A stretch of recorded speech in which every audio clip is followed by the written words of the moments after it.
I have that chuck roast all cut up and ready for the marinade. For marinade, I am using some of this spicy brown mustard mixed with Redmond's Red Rock barbecue seasoning, some smoky paprika, and a dash of liquid smoke. And I've mixed that all together in this bowl, and I'm going to use that and rub it on the meat.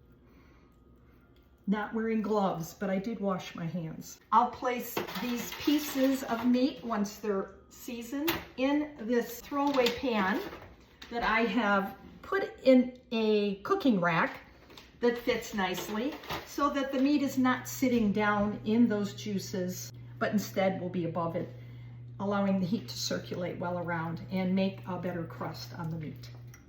I have all the meat generously covered with my marinade. My oven has been preheating to 250 degrees.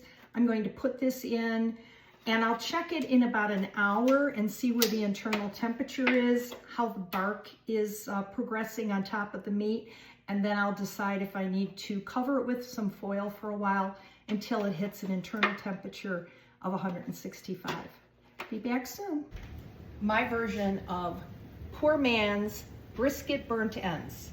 This was made with a chuck roast that I cooked the other day. Cut all these pieces up small, cooked them in the oven on a rack for about 2.5 hours at approximately 225 till they were fairly tender. But then today I finished them with 2 pieces of bacon chopped up to make what will taste like bacon wrapped brisket burnt ends, but done with chuck roast at about $6 a pound. The brisket has a nice bark on it, similar to what a brisket burnt end would have. I also use a vinegar wash, and that's my seasonings mixed in apple cider vinegar, and I poured that over the meat before I put it in the oven with the bacon.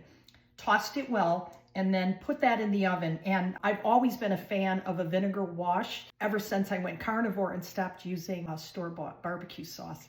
So the seasonings and that vinegar wash just give it that nice acidic pop that's reminiscent of barbecue sauce. Definitely nice and tender. It's got a great little pop of flavor. Let me know if you give this recipe a try.